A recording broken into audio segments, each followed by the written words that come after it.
हिंदी कहानियों की श्रेणी में आप सुने कबूतर की आत्मा नामक कहानी।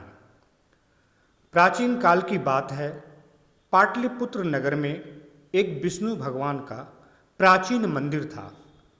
उस मंदिर की ऊपरी गुम्बज के सिरे के एक झरोखे में बहुत दिनों से कई कबूतर अपने साथियों संग जीवन बिता रहा था। एक दिन की बात है।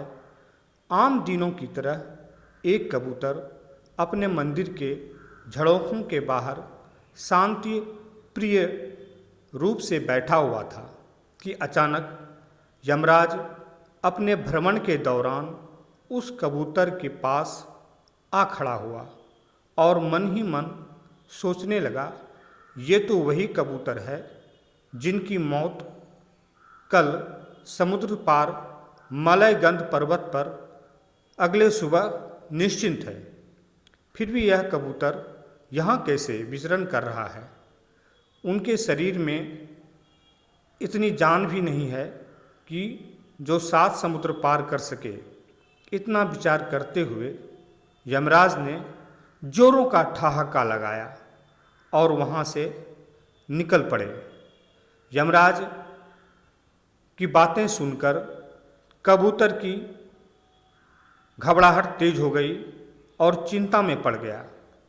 ठीक उसी समय भगवान विष्णु का वाहन गरुड़ देवता भी भ्रमण के लिए निकले। उन्होंने देखा कि पाटलिपुत्र में एक विष्णु मंदिर के चबूतरे पर बैठा एक कबूतर बुरी तरह कांप रहा था।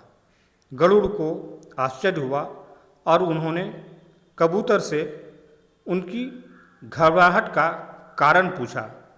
कबूतर बोला, अभी यमराज आए थे, मुझे देखकर हंसे और बोले कि कल प्रातःकाल मुझ अभागे की मौत आ जाएगी, इसीलिए मैं प्राण संकट की बात सोचकर दुखी हूँ। यह बात सुनकर गरुड़ को दया आ गई और यमराज को चुनौती देने की बात भी उन्हें सूझी। गरुड़ ने कबूतर को अपने पंजों में दबाया और सुदूर यात्रा पर निकल पड़े और 7 समुद्र पार मलयगंध पर्वत की ओर एक सुरक्षित गुफा में ले जाकर उसे रख दिया और वहाँ से लौटकर यमराज देवता से मिलने यमलोक चले गए। अपने महल में गरुड़ को आते देख यम ने विष्णु के वाहन देवता गरुड़ का आदर सम्मान किया और फिर गरुड़ देवता ने यमराज से मृत्यु संबंधी लेखा जोखा मंगाया। जहाँ पूर्व निर्धारित व्यवस्था लिखी हुई थी कि पाटलिपुत्र के विष्णु मंदिर में रहने वाला कबूतर अमुक तिथि को मलयगंध पर्वत की गुफा में सर्प द्वारा भक्षण किया जाएगा। यह सब बात सुन यमराज ने गरुड़ से कहा, वह कबूतर कुछ समय पहले ही ठीक मृत्यु मुहूर्त को प्राप्त किया है और एक विषैले सांप ने कबूतर को अपना भोजन स्वीकार किया है।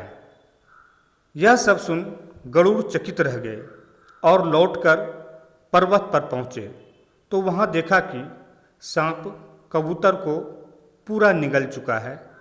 गरुड़ सोचा कि मैं तो इनकी रक्षा के लिए उद्देश्य से यहाँ लाया था, लेकिन अब मेरे ही कारण इनकी जान चली गई।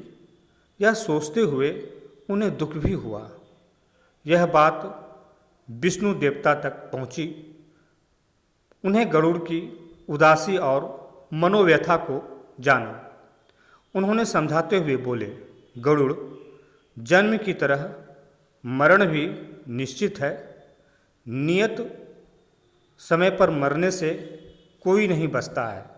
अगर इस बात को यदि धरती के प्राणी समझ सके होते तो मृत्यु से डरकर साहसिक सत्कर्म करने से ना चूकते और शोक संताप में जिस तरह सिर धूमते हैं उनकी आवश्यकता नहीं पड़ती।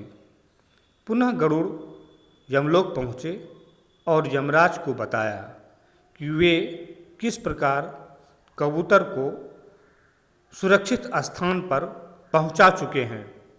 यमराज ने गरुड़ को बताया कि जिनकी उत्पत्ति हुई है उनकी मौत भी निश्चित रूप से होनी है और इस घटना में कबूतर की आत्मा का पुनर्जन्म आपके माध्यम द्वारा बनाया गया है। इसीलिए चिंता न करें, यह काल चक्र है। शरीर नश्वर है, जिनका जन्म हुआ है उनका मरण तय है।